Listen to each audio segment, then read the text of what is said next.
sei se talvez tenha outro microfone, talvez seja meu tipo de voz com a configuração do carro. Melhorou. Muito obrigado. Estou conseguindo ouvir um pouquinho mais nítido agora. Melhorou para vocês também? Eu gostaria de compartilhar a palavra de Deus no seu coração nesta noite. Assentar comigo como você está, se você pode, abra comigo a sua Bíblia em Apocalipse, capítulo número 2. Apocalipse, capítulo de número 2. Enquanto você encontra aí, deixa eu lhe dar aqui um bom aviso que o som melhorou ainda um pouquinho mais. Muito obrigado. Quantos aqui amam entender e estudar a palavra de Deus, digam amém. Amém. Escute isso. Deus tem me dado o privilégio de poder servir a igreja através do ensino por meio de livros que tem abençoado a vida de muita gente. E eu tenho certeza que podem abençoar a sua vida também. Em especial, eu trouxe esta noite para estar à sua disposição 3 dos últimos livros que eu tenho publicado. A primeira dessas obras é uma enciclopédia sobre a vida dos personagens bíblicos. É uma obra que eu levei mais de 7 anos escrevendo ela. Quantos anos? 7. São mais de, ao redor de 500 páginas. Talvez você diz, Mateus, tem dificuldade às vezes de ler um livro de 100 páginas. O que eu vou fazer com um livro de quase 500 páginas? Essa obra aqui não é uma daquelas obras, daquela que você lê da página até o final, não sei o que você queira, mas é uma obra de pesquisa. Sabe aquele momento que você está lendo um texto da Bíblia e tem uma dúvida ali? Está lendo sobre Jó. Você vem para ler para Jó, às vezes tem 10, 15, 20 páginas te explicando a vida de um personagem da Bíblia. Contexto cultural, histórico, geográfico, às vezes polêmicas da Bíblia. Deixa eu te dar um exemplo. Primeira família, você lembra quem foi? Adão, Eva, Caim e Abel. A Bíblia diz que Caim mata Abel, vai morar numa cidade chamada Nod. Ali se casa, tem filhos e forma toda a sua família. Muita gente se pergunta se a primeira família foi Adão, Eva, Caim e Abel. Caim se casou com quem? Quem foi esposo de Caim? Como assim ele foi morar numa outra cidade se tudo começou no Éden? Como que a gente explica isso? Então são perguntas que às vezes, lendo a passagem, a gente se pergunta, mas como que isso aqui pode ser entendido mediante o que o texto está apresentando para a gente como informação? Então essa é uma obra que vai servir muito, tanto para a sua leitura pessoal, como talvez para o momento de você preparar uma aula, uma mensagem, tirar uma dúvida sobre uma passagem da Bíblia, talvez um texto que você vai compartilhando, talvez um personagem por dia que você ensina aos seus filhos sobre a Bíblia com aquelas histórias. Então é uma ferramenta indispensável a você. Essa obra aqui eu tive a igreja de ter a revisão dela por um pastor muito querido da nossa nação, que é o pastor Hernandes Dias Lopes, e o prefácio dela foi pelo saudoso Dr. Russell Shedd, que foi uma das grandes referências que o Brasil teve na área do ensino. Dentre as coisas que ele escreveu no prefácio, escreveu que ele não conheceu outra obra em português que reunisse tantas informações sobre a vida dos personagens bíblicos quanto essa. A penúltima obra é um manual bíblico expositivo sobre as parábolas de Jesus. Esse é o material que eu dediquei ao em torno de aproximadamente quase 4 anos agora recentes, escrevendo sobre esse assunto, as parábolas de Jesus. Para você ter uma noção da importância das parábolas, aproximadamente ao em torno de 1/3 dos ensinos de Jesus foram em parábolas. Jesus contou aproximadamente 42 parábolas. E a grande maioria delas está dentro de um universo, de um contexto cultural muito diferente do nosso. Um exemplo disso é a parábola das 10 virgens. Por muito tempo eu pensei e preguei que as 10 virgens em Mateus 25 representavam ali a igreja. A pergunta é, quem eram as 10 virgens dentro do contexto cultural daquela época? Elas eram acompanhantes da noiva, que tinham a missão de cuidar da noiva, prepararem ela para o casamento e iluminarem o caminho que era da casa da noiva até a casa do noivo, que era onde o casamento judaico acontecia. Se as 10 virgens não eram a noiva, na analogia entre Cristo e a igreja, elas não representam ali a igreja. A pergunta é, quem então elas representam na interpretação correta daquela palavra? Qual é a diferença do joio para o trigo? O rico e o Lázaro era uma parábola ou uma história real? Jesus nunca deu nome aos personagens das suas parábolas, ali ele dá. O que é a blasfêmia contra o Espírito Santo, que é o ensino de Jesus em uma de suas parábolas, que é a história do mais valente? Então são mais de 300 páginas, explicando todas as 42 parábolas que Jesus contou, dentro de um contexto cultural cultural, interpretativo e exegético. E o último livro, esse eu estou lançando ele esses dias, é o Guia do Estudante da Bíblia. Esse material aqui é fruto de anos pesquisando sobre os pontos mais polêmicos sobre a Bíblia. Quando a gente fala sobre dúvidas que as pessoas têm sobre a Bíblia, todos nós já passamos uma ou outra hora por uma dessas questões. Esse é um livro que vai te ajudar a alcançar entendimento e respostas a muitas dessas questões. Questões escatológicas, por exemplo, as pessoas fazem muitas perguntas sobre o Apocalipse. Grande tribulação, por exemplo, ainda pessoas se perguntam, segundo a cronologia da escatologia bíblica, Jesus volta antes ou depois da grande tribulação. Qual é a diferença do juízo final para o tribunal de Cristo? A igreja passa ou não pelo juízo final? Uma das questões mais polêmicas da escatologia bíblica é a ressurreição dos mortos. Eu não sei se você já parou para pensar sobre isso, mas um dia você vai ressuscitar. Sabia disso? Todos nós um dia iremos ressuscitar. É a Bíblia que promete isso para a gente. Os salvos ressuscitarão para o arrebatamento, os ímpios para o juízo final. A pergunta é, se todos nós um dia iremos ressuscitar, a ressurreição, ela se dará nessa matéria aqui ou numa matéria transformada? Se for essa matéria aqui, o que será, por exemplo, as pessoas que foram cremadas? Os mortos, eles possuem memória ou não? Nós reconheceremos ou não as pessoas do céu? O dilúvio, ele foi local ou foi universal? A Bíblia diz que as águas do dilúvio cobriram toda a terra. Pensa comigo uma coisa, não é vivia no atual território do Oriente Médio. Você tem espécies que são nativas apenas de uma região. Tem espécies que vivem apenas na floresta amazônica, no Polo Norte, no Japão, que é uma ilha. Se o dilúvio for universal, como que o Noé fez para preservar todas essas espécies? As pessoas viviam mesmo quase 1000 anos no livro do Gênesis, ou a contagem de anos lá era diferente da contagem de anos do nosso tempo. Você tem um evangelho que fala que Jesus curou um cego em Jericó, o outro fala que curou 2 cegos em Jericó. Como que a gente entende isso? Chegaram para Jesus e perguntaram, Senhor, qual sinal nós teremos sobre a sua morte e ressurreição? Ele disse, eu darei apenas um sinal a vocês, o sinal de Jonas. Porque do mesmo modo que Jonas ficou 3 dias e 3 noites no ventre do grande peixe, o Filho do Homem também ficará 3 dias e 3 noites no seio da terra. Pense comigo uma coisa, se Jesus foi crucificado numa sexta tarde, ele ficou morto sexta noite, sábado o dia inteiro, sábado à noite, mas ele já ressuscitou nas primeiras horas do domingo de manhã. Você tem ali 2 noites, um dia inteiro e um pedaço no segundo dia. Você não tem ali 3 dias ou 3 noites. Jesus foi crucificado numa sexta ou uma quarta-feira. Como que a gente entende isso? Então são centenas de questões que todos que amam entender e estudar a Bíblia, hora ou outra, vão se deparar com uma dessas questões. E esse é um material que vai te ajudar muito ao entendimento e também a absorver as riquezas daquilo que a Bíblia apresenta para a gente, às vezes diante de um contexto cultural diferente, um contexto interpretativo diferente, mas que possui uma mensagem de esperança e de discernimento para a nossa vida e para o nosso tempo.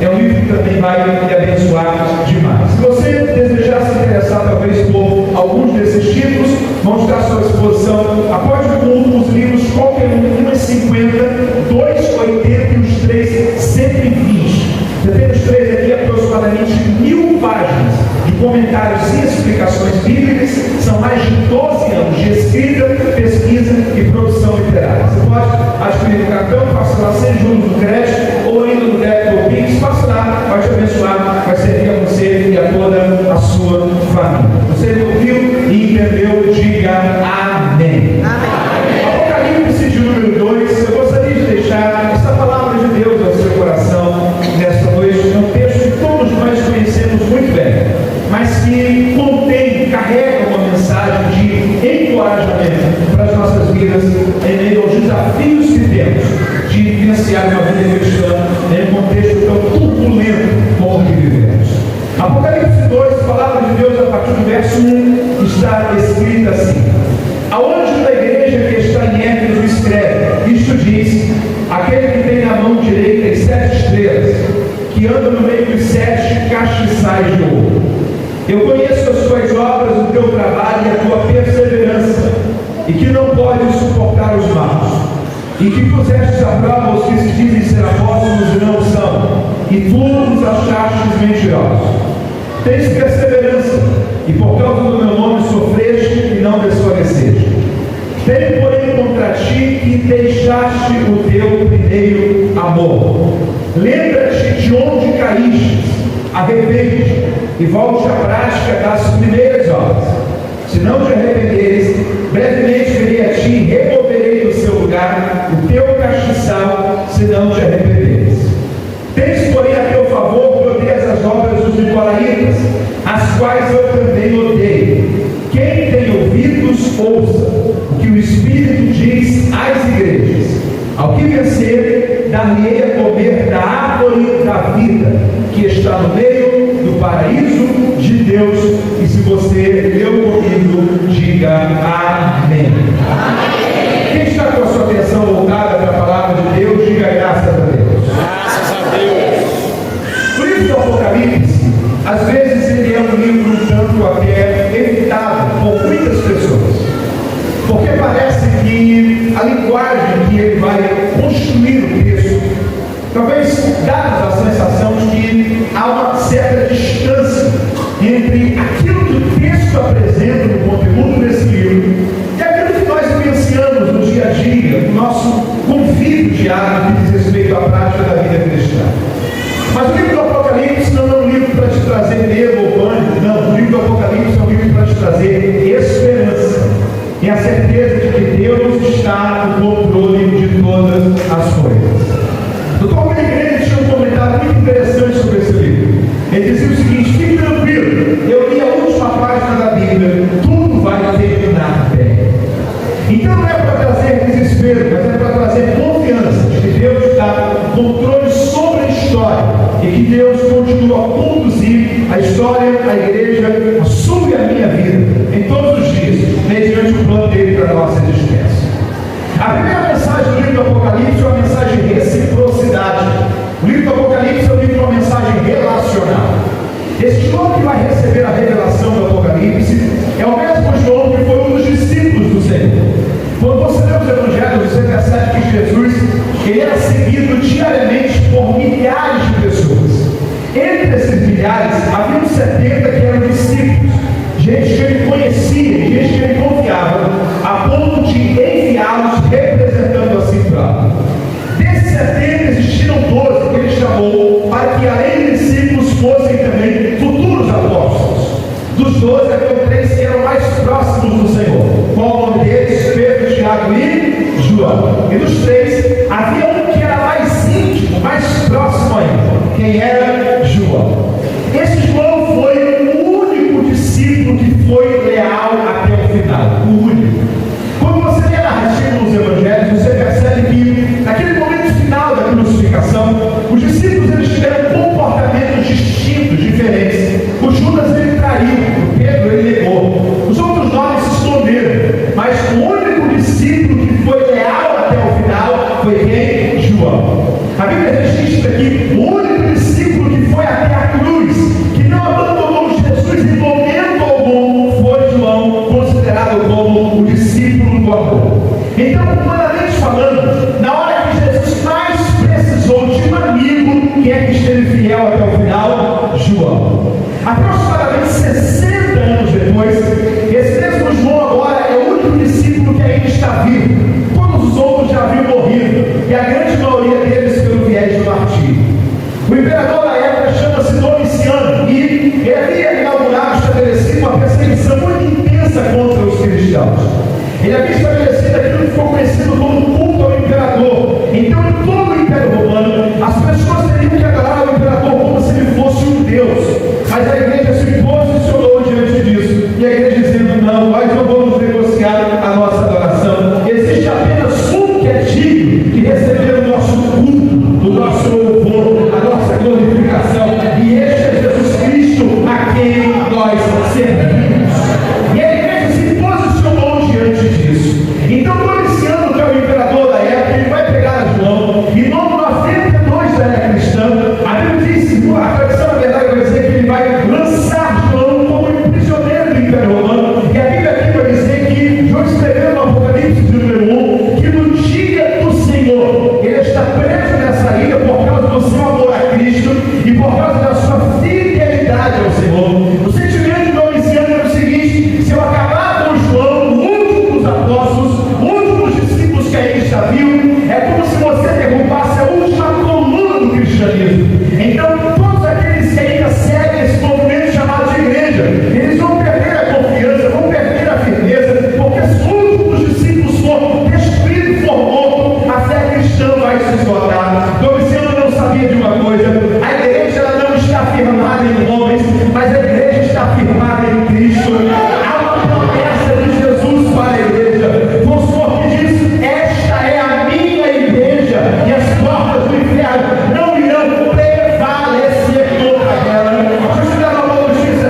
Agora que João mais precisou de um amigo, quem é que foi até Patmos? Jesus. Sabe o que Jesus estava dizendo? Eu não abandono os meus amigos. Esse cara falou notícia esta noite. Jesus é o amigo que não falha. Você pode colocar alguém perto de você, Deus sorriso para essa pessoa, diga a ele isso com muita alegria, diga: Jesus é o amigo que não falha. Nas horas mais difíceis da vida, talvez pessoas que você contava podem se tornar indiferentes a você. Cristo sempre estará com você.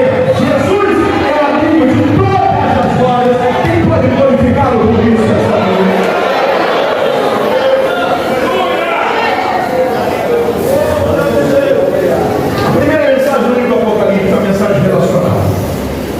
Jesus está visitando um amigo. Você pode repetir isso comigo? Diga: Jesus está visitando um amigo. 7 cartas foram enviadas às 7 igrejas da Ásia Menor. Só que a primeira dessas cartas é para a igreja de Éfeso. Olha que coisa curiosa. Você está comigo aí? Diga amém. Éfeso era aquela cidade que, se nós morássemos na Ásia Menor, com certeza a gente ia tentar morar lá. Era uma cidade portuária. Em uma época que você não tinha aviões, aeroportos, carros como você tem hoje, uma cidade que possuía um porto, era uma cidade que trazia uma infraestrutura de desenvolvimento absurda. Só que isso havia também trazido uma multiplicação na cultura pagã de Éfeso no que diz respeito às divindades.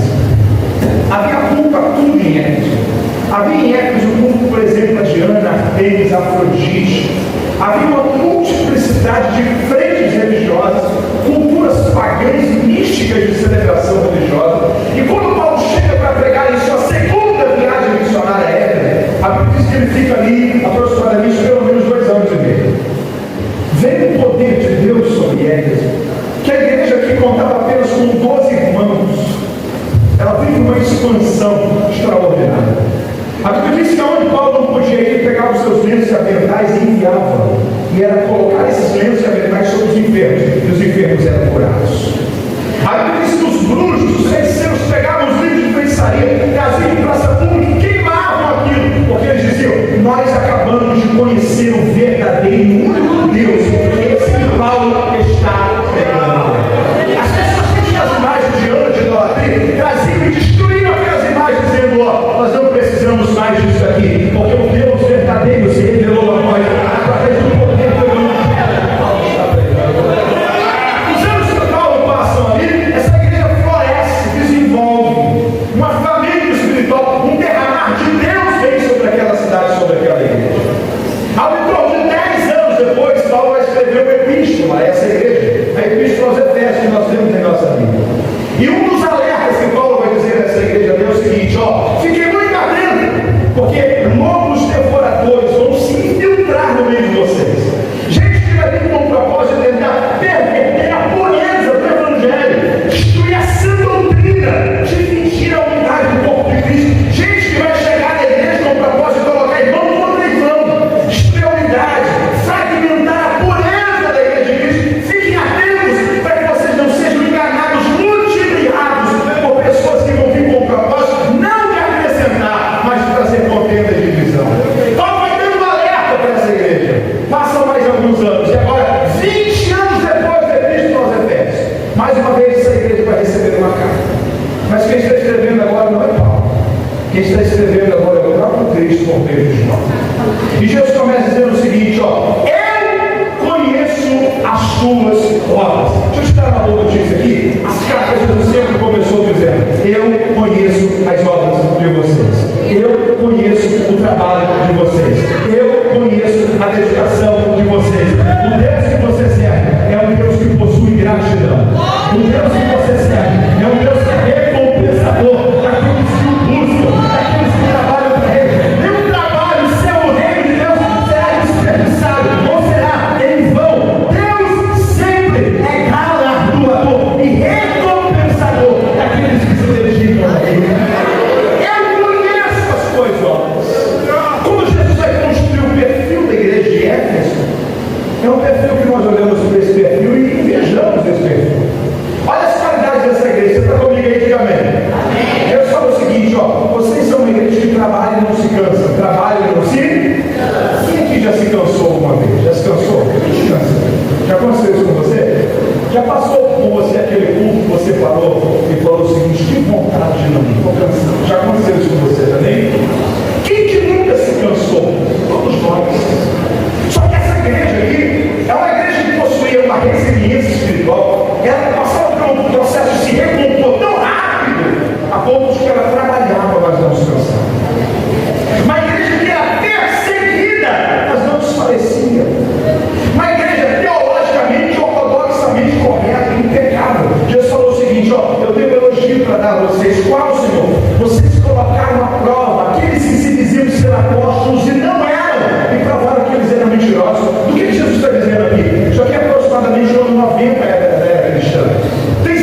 eu tenho que louvar a vocês por uma coisa. Vocês colocaram à prova aqueles que se diziam ser apóstolos, mas não eram. E provaram, mostraram que eles eram mentirosos. Uma igreja que tinha discernimento. Meu Deus! Como Jesus vai construir o perfil da igreja de Éfeso. Isso aqui é para a gente parar e dizer o seguinte: que igreja maravilhosa! Quem que não queria congregar uma igreja dessa? Qual pastor que não queria pastorear uma igreja dessa? Sabe quem tinha pastoreado essa igreja aqui? Paulo, Timóteo, Chico, João, discípulo do amor. Essa igreja deve ser provavelmente fundada por Apolo. Imagina você substituir um time pastoral desses homens. Era uma igreja que todo mundo queria fazer parte, pastorear, lembrar dela, ser da igreja de Éfeso, uma igreja que trabalhava, mas não se cansava, uma igreja que não ia por falsas doutrinas, uma igreja que tinha discernimento, uma igreja que era perseguida, mas não desfalecia, uma igreja aparentemente perfeita. Sabe, Jesus chega no verso 4 e Jesus diz o seguinte: ó, só que eu tenho uma coisa contra vocês. Vocês deixaram o primeiro amor. Éfeso. Se fosse Sardes tinha nome que vivia, mas estava morto, a gente ia entender.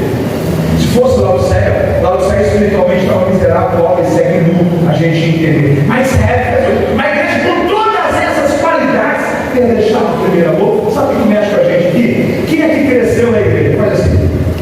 Quem é que cresceu ouvindo dizer que essa igreja que tinha perdido o primeiro amor? A igreja de Éfeso. Faz assim. Você já ouviu alguém dizer que essa igreja tinha perdido o primeiro amor? Eu também, por muitos anos. O texto não diz perdeu. O texto diz deixou. Há uma mudança. Porque perder é acidental. Deixar é intencional. Meu Deus! Deixar é negligência voluntária. É abandono consentido. E Jesus está dizendo o seguinte: o problema não é que vocês perderam o amor que um dia vocês viveram, não. Vocês foram deixando, foram abandonando isso daqui ao passar dos tempos. O nome disso aqui é homeostase. Você pode repetir comigo de novo: homeostase. Se tem alguém no meio do celular, tá assim. Guarda ele, gente. Me ajuda. Repita comigo: homeostase. Sabe o que é homeostase? Deixa eu te dar um exemplo. Quem aqui já ouviu aquela história? Se você coloca uma chaleira com água fervendo e joga um sapo dentro da água fervendo, ele faz o quê? Pula.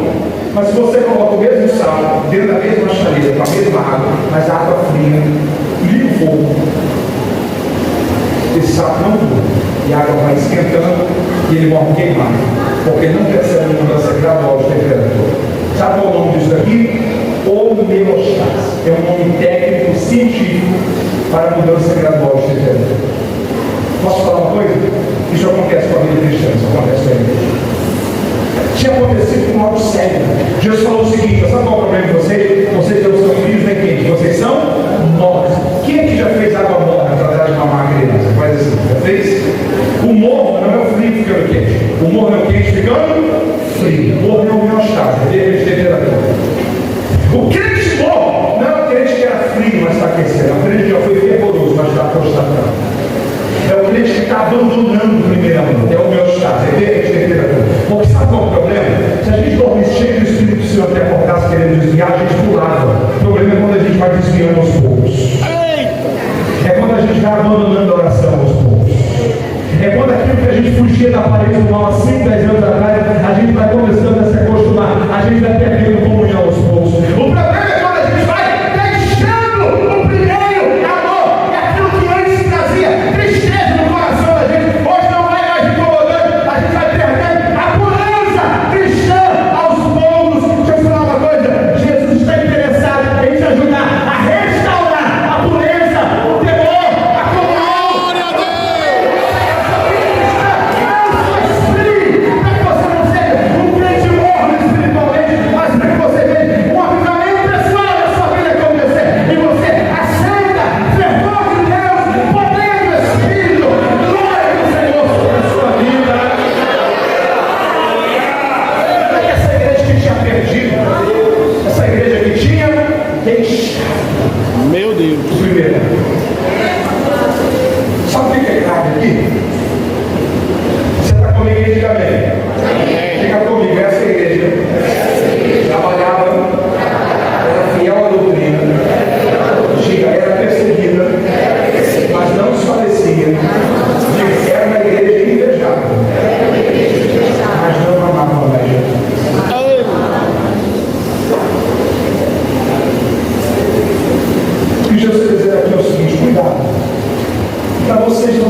Peguei. A gente se acostuma a ser crente.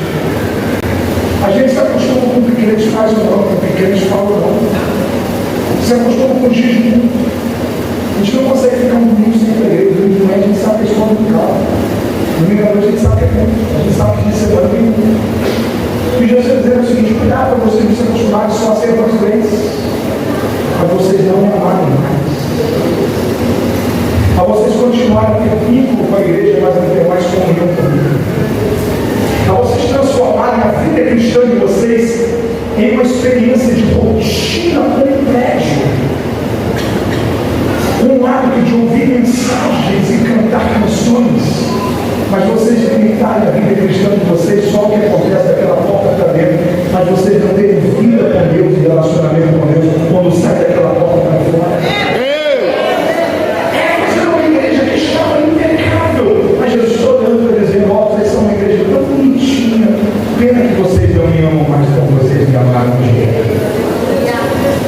Senhor, tem como a gente voltar a esse primeiro amor, velho? Você tem que fazer três coisas. Quantas coisas? Três. Quantas? Primeira, diga comigo: lembra-te de onde caíste. Vamos de novo, diga: lembra-te de onde caíste. Vocês não diz lembra-te de onde, deixeis lembra-te de onde. A presença do Deus muda tudo. Lembrar onde caiu fala sobre um lugar, lembrar de onde caiu fala sobre uma dimensão. Se fosse lembra-te de onde caiu, é para olhar para trás. O texto está dizendo: lembra-te de onde caíste, é para olhar para cima. O que Jesus está falando aqui não é sobre um lugar. O texto está falando aqui é sobre uma dimensão que a igreja esteve. O que ele está dizendo é o seguinte: lembre-se do amor que você já experimentaram, do derramar de Deus que você já vivenciou, da entrega que você já tiver, da fidelidade que você já manifestou. Meu Deus! Lembre-se da dimensão espiritual que um dia vocês transitaram, viveram e fluíram nela, e de onde vocês caíram. Primeiro lugar, lembra-te de onde caíste. Segundo lugar, arrepende-se. Você pode repetir comigo? Diga: arrependimento. Tem duas coisas que se parecem muito, mas não são a mesma coisa: arrependimento e remorso. Vamos de novo? Diga: arrependimento e remorso. Alguém que erra e sente remorso sente uma coisa parecida com arrependimento, mas não é a mesma coisa. Arrependimento também gera consciência de erro. Remorso também gera consciência de erro. Remorso também gera tristeza pelo erro. A remorso não gera transformação. Somente arrependimento gera mudança, transformação na vida. A Bíblia fala sobre muita gente que viveu remorso. Esaú. A Bíblia diz que Esaú chorou a perda da bênção da primogenitura. Chorou o quê? A perda da bênção. É um problema quando você lida com pessoas que choram não porque é errado, mas pelo que perderam. Só que Davi, quando ele erra, ele escreve Salmo 51. Ele diz: Deus, eu pequei. Se eu quiser tirar o trono ou o status real, só pode tirar o que eu quiser. Eu só peço uma coisa para o Senhor: não retires de mim o teu. Meu Deus! Meu problema não é perder coisas, meu problema é perder a ti. A bênção da vida preocupada com a presença de Deus. Cria em mim um coração puro, renova em mim a alegria, a salvação. É a mudança da vida da gente. Olha para Pedro. Qual é a prova que aquelas lágrimas de Pedro, quando ele chora debaixo da casa de Pôncio Pilatos, não é remorso, mas é arrependimento da vida dele? Ele pode ter cometido todos os outros pecados. Negar a Cristo nunca mais é negar. A tradição diz que no final da vida dele está diante da força do império de Pedro: ou você nega Jesus ou nós iremos matar você. Ele diz: pode negar, pode matar, porque negá-lo eu não vou. E a tradição diz que ele morreu crucificado de cabeça para baixo, dizendo: eu não sou digno de morrer na mesma posição que um dia o meu Cristo morreu por mim, mas negá-lo eu não vou. Ele não aceitou negar de novo, sabe por quê? Porque quem se arrepende muda de vida. Quem se arrepende não consegue errar mais dos mesmos erros. Quem se arrepende não consegue progressar mais nas mesmas áreas. Arrependimento transforma, gera mudança, gera abandono de pecado, gera uma nova rotina. Que Deus gera em nós frutos de arrependimento essa noite, para que haja mudança e transformação em nossas vidas, para a glória de Deus.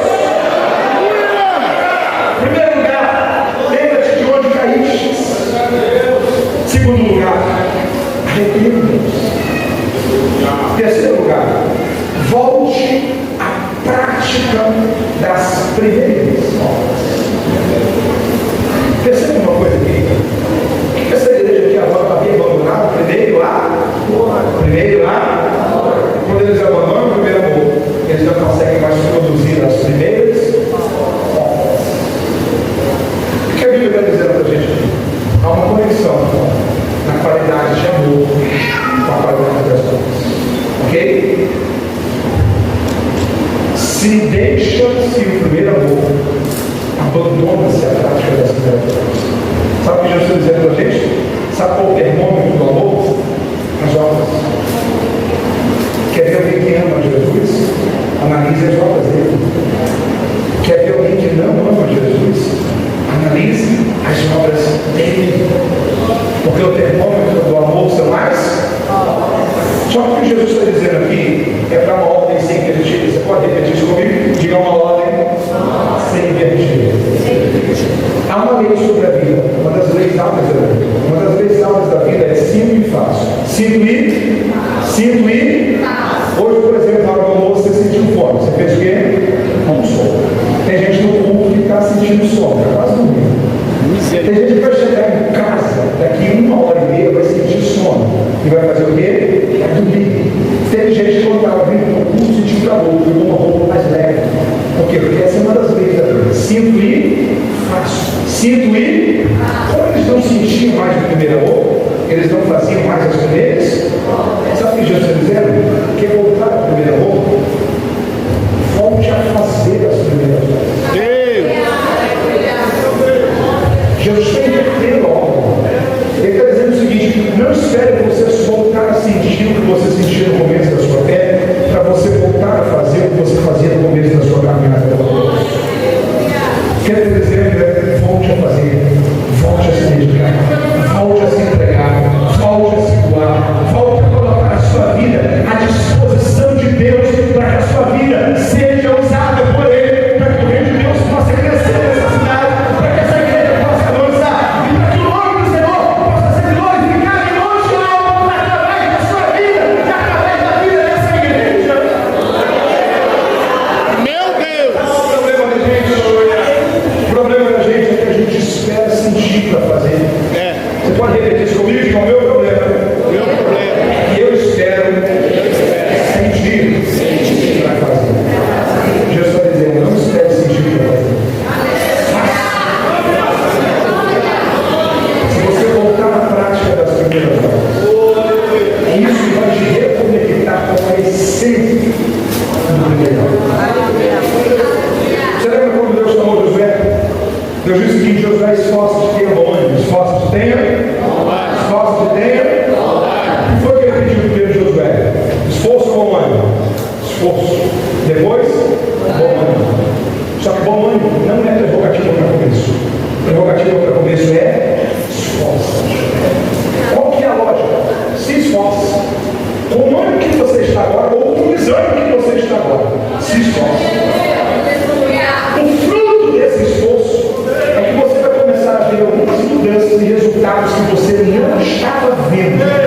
Quando esses resultados e mudanças começarem a aparecer, isso vai animar você, encorajar você, isso vai trazer em você bom ânimo, para que com esse bom ânimo você se esforce ainda mais, para que possa produzir ainda mais, e para que você possa ir mais longe ainda.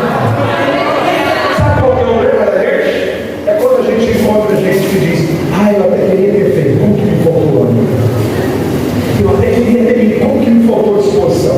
Se eu tivesse tido coragem para fazer, pastor, eu só poderia ter contado comigo. O problema da gente é que a gente está deixando a vida da gente ser refém de emoções e sentimentos. Irmão, isso é postura de gente fracassada. Gente que nunca vai chegar em lugar nenhum na vida. Sabe qual é das maiores derrotas da vida? É você fazer do seu futuro sua repetição do seu presente. Meu Deus! Tem gente que o presente está sendo só repetição do passado. Tem gente que parou em 1980, 90, que ele não avançou, não desenvolveu, não pensou. Ele não cuida de nada, não cuida da saúde, não cuida da vida espiritual, não cuida das emoções. É um outro problema. Porque se você tem, por exemplo, um problema de... Você sente, por exemplo, dor na coluna, você procura quem? Um ortopedista. Seu coração dá uma desacelerada, ou dá uma acelerada, você procura quem? Cardiologista. Você tem um problema de visão, você procura quem? Oftalmologista. Quando a gente tem um problema de emoções, a gente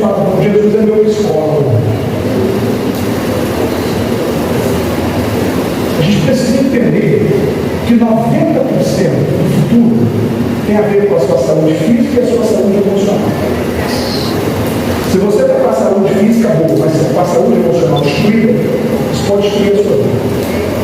Isso pode fazer você não ser alguém que vai recuar, vai tirar de você a capacidade de amar e se amar, ser educado. Tem gente que vive a vida muito chata, porque a gente não percebeu que há coisas na vida que tem que ser tratada.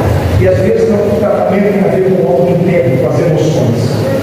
Com desabafar, com pedir perdão, com colocar para fora, com limpar o lixo emocional. É gente que está deixando que a vida seja refém de emoções e sentimentos. É gente que está carregando um caminhão de peso nas costas, porque é gente que não teve coragem ainda de dizer, ó, me perdoe. Gente que não teve coragem ainda de falar, dizer o seguinte, eu errei aquele dia, eu falei que não era para ter falado, por favor, me perdoe. É gente que está precisando dizer, Senhor, limpe meu coração, limpe a minha vida. Eu não quero mais viver um presente preso com o passado. O problema é que foi um acidente lá atrás, não foi mencionado, não foi programado, mas isso está acabando com a minha vida, tirando a minha paz. Gente que está refém de emoções e sentimentos. Gente que não diz mais que ama para a esposa, para o esposo, para o filho, para a filha. Gente que perdeu entes queridos. Eu perdi minha mãe tem 3 anos, cara.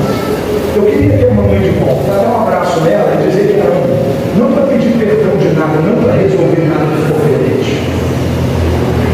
Porque o problema é quando a gente queria voltar atrás, não para aproveitar a vida, mas para resolver coisas que ficaram pendentes. Gente que está carregando lixo emocional. Gente que não entendeu que a vida não é para ser refém de emoções e sentimentos. A vida não tem a ver com aquilo que você está ou não com vontade de fazer. A vida tem a ver com aquilo que você tem que fazer. E você decide e faz.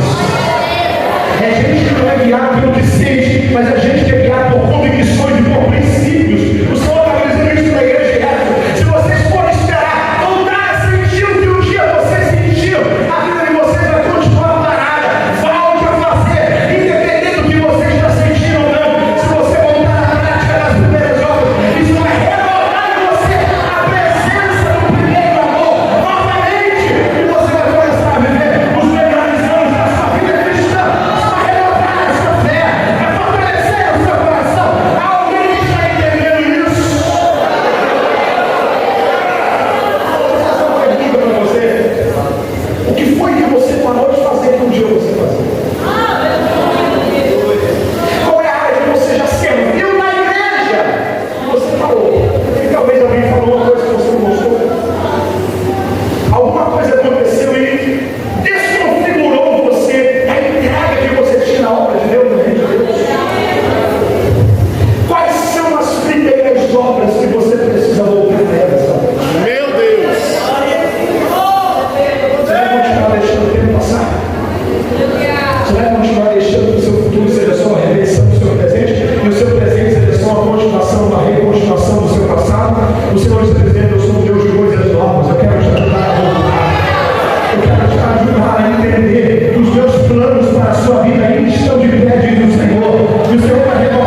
aqui já fez jejum em sequência de vários dias, muitas semanas jejuando junto, sem interrupções?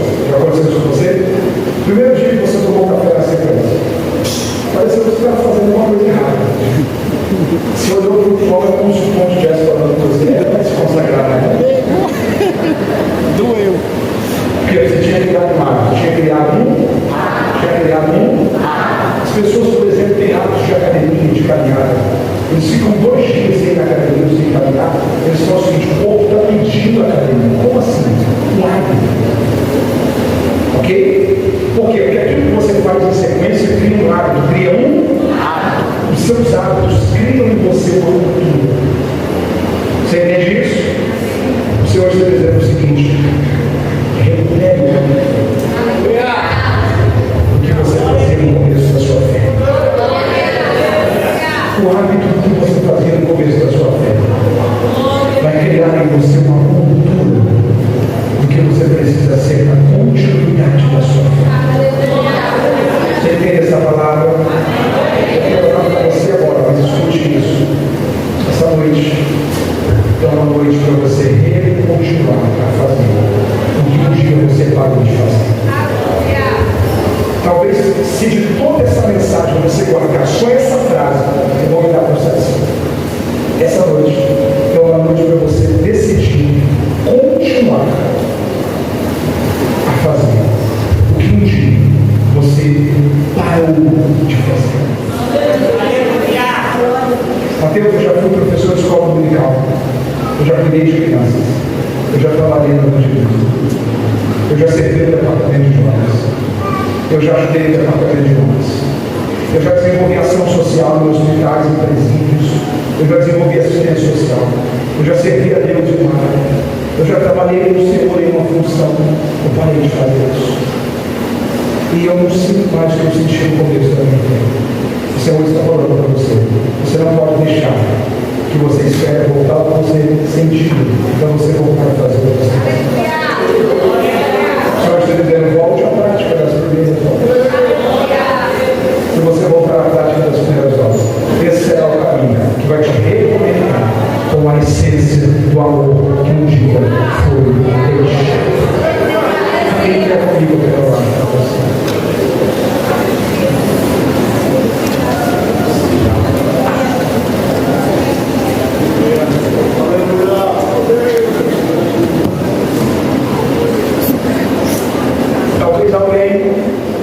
Enquanto que ouve essa noite de Mateus, como que eu queria ter ouvido essa palavra 10 anos atrás? Eu estou há 15, 20, 30 anos parado,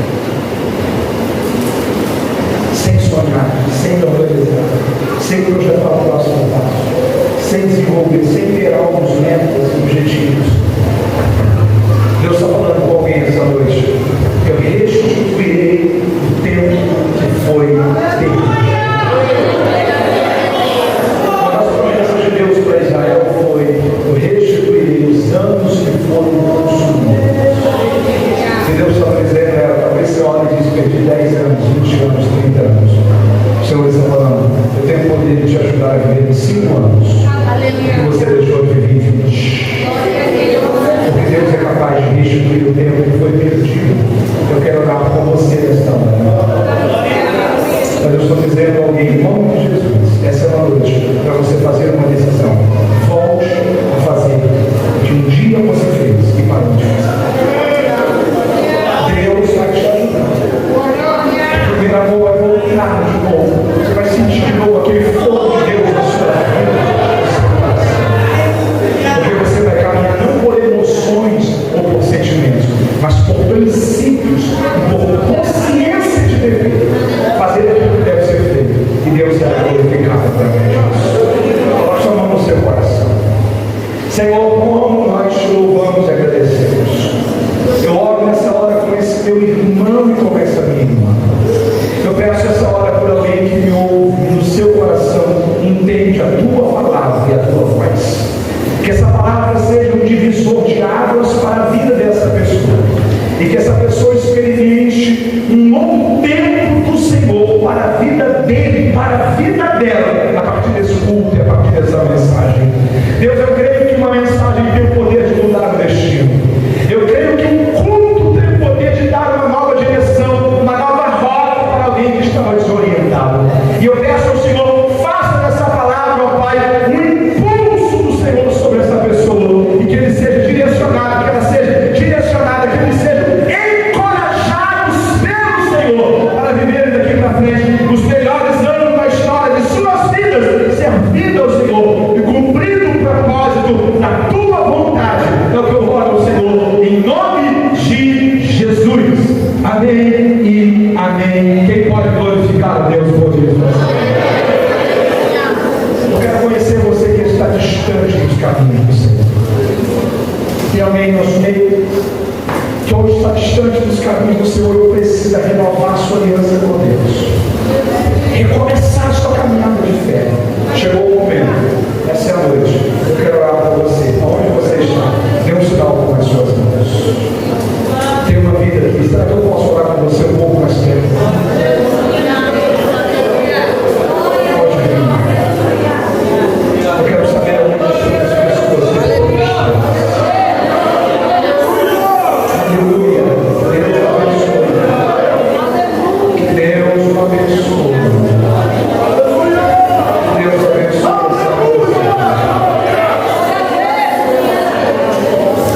Eu quero saber onde está a quarta pessoa para Cristo nessa noite. Aonde está a quarta vida? Onde está a quarta vida? Do seu lado, talvez alguém que precisa fazer essa decisão hoje.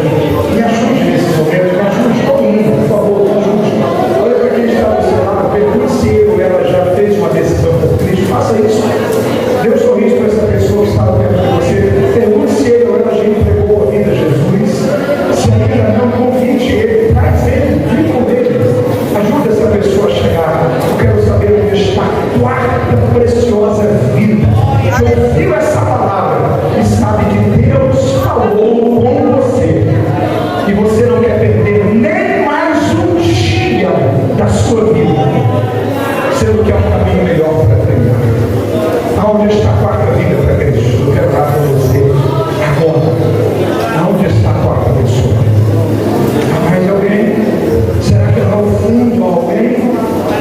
Se tem alguém lá ao fundo, eu estou esperando você. Se tem alguém aqui na parte de baixo do auditório, eu estou esperando você. Mas eu pergunto mais uma vez, aonde há mais uma vida? Um homem, uma mulher, um jovem, uma jovem. Alguém que ouve Deus esta noite através dessa palavra e está dizendo: eu não quero mais desperdiçar a minha vida em uma rota que não é a rota de Deus para mim. Aonde há mais uma vida para Deus? A palavra dessa noite passa por 3 verbos: lembrar, arrepender e voltar. Lembrar, arrepender e voltar. Lembra-te de onde caíste, arrepende-te e volte à prática das primeiras obras. Lembrar, arrepender e voltar. Se há mais alguém que está distante, essa é uma noite de lembrar, de arrepender e de voltar. Aonde há mais uma vida para Cristo? Eu estou esperando você. Vem, Cristo. Vem, Cristo. O maior prejudicado por tardar essa decisão, infelizmente, é você. Depois as nossas famílias sofrem com as decisões que fazemos ou não fazemos. Quando Jesus diz para você: vinde a mim, você que está cansado, oprimido, mais de casa, eu vou aliviar você. Está chegando a quarta vida. O que Jesus está dizendo para você é: eu tenho uma realidade muito melhor do que você está vivendo. Eu tenho uma alegria verdadeira no seu coração. Eu tenho paz para a sua alma. E parece que eu estou vindo aqui para a vida para Cristo.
continuidade da obra da Assembleia de Deus Mundial, para a evangelização dessa cidade. Deus é poderoso para restituir o tempo que foi perdido. Eu oro essa palavra para você que ainda está aí, mas que está precisando renovar a sua aliança com Deus. Nós já temos 7 filhas que estão aqui na frente para orar por Deus. Mas eu tive essa palavra para você que ainda está aí no seu lugar, mas que está distante dos caminhos do Senhor. Para você que sabe que precisa recomeçar a sua caminhada com Deus. Para você que ainda está relutando em fazer essa decisão, você está livre, venha a Cristo agora. Deus é poderoso para restituir o tempo que foi perdido. Aonde está a vida para Cristo? Eu preciso orar, mas eu preciso saber aonde jamais alguém. Aonde jamais alguém. Aonde jamais alguém. Cadê o oitavo da vida para Jesus? Cadê o oitavo da vida para Jesus? Cadê o oitavo da vida para Jesus? Vem, Cristo. Está vindo mais uma pessoa. São vocês. Oitavo que é uma vida. Que Deus abençoe.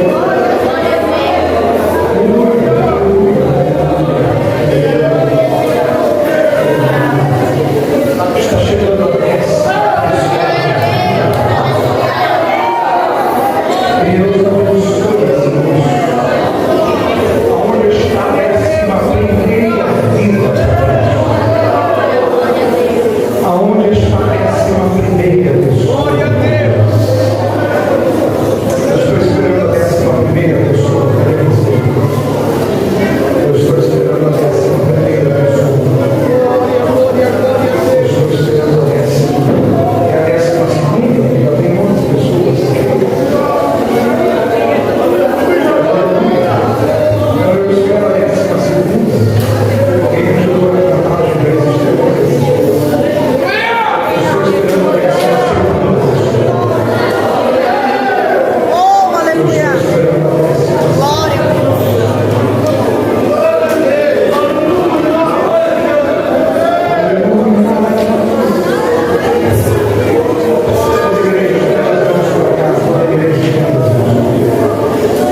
Aleluia! Se ainda há mais alguém, eu estou esperando. Você pode pedir. Se ainda há uma 12ª vida, eu estou esperando. Você pode vir para orar com Deus. Mas eu quero já orar com essas vidas que estão aqui. Nós temos 11 preciosas vidas. Essas pessoas possuem histórias diferentes. Cenários diferentes. Idades diferentes.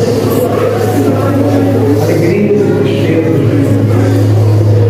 Cada um aqui tem uma história. Já que Jesus enviou a todos de uma forma tão especial. E a melhor decisão da vida de vocês, vocês vão fazer com vocês. Os dias, meses, anos vão mostrar para vocês que foi a melhor decisão. Agora, mais do coração, a alegria do Espírito, algo que não dá para explicar com palavras humanas. Mas eu sei que eu sou um filho perdoado de Deus. Eu sou um filho perdoado de Deus. Já não tem poder sobre a minha vida, sobre a minha casa. Eu perdoei só Jesus. Eu fiz a melhor decisão da minha vida. Pelas mãos da casa deles. Vocês vão podem orar comigo? Talvez de olhos fechados, mas de coração aberto, digam comigo: Jesus, eu te amo.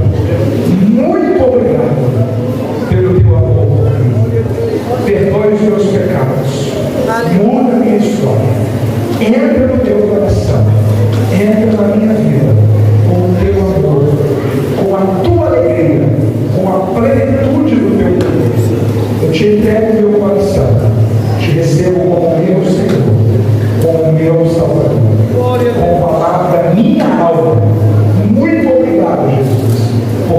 desistir de mim, mas por me alcançar com o teu amor e o teu poder esta noite.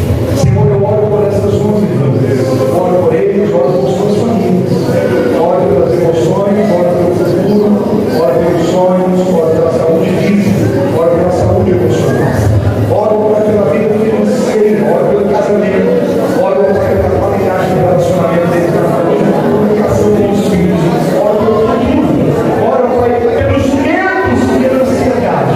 Eu oro pedindo, Senhor, que o Senhor venha com o teu poder, a tua graça e o teu amor sobre essa vida. Eu oro pela vida deles, nós oramos e declaramos, profetizamos de igreja, que a melhor fase da vida deles está começando a partir de agora, em nome de Jesus, para a glória do teu nome.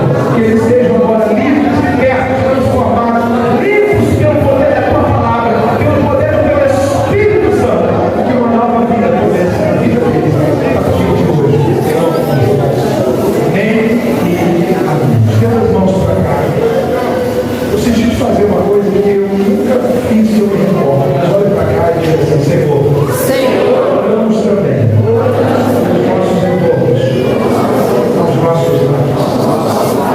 Senhor, eu oro por essas pessoas, eu oro por o deles para casa deles, eu oro pela família deles, eu oro pelas pessoas que receberam o título que eles decidiram ser contigo. Eu oro pelos amigos que vão saber que eles agora são cristãos. Eu oro pela esposa, pelo esposo, pelo filho. Eu oro pelo nosso futuro, pelas gerações para pagar amanhã de manhã. Eu oro por cada um desses meus irmãos das suas casas. Eu oro pelas nossas famílias, eu oro pelos nossos pais. Que o Senhor nos brinde com o teu poder, tudo é acontecido. Que nem mal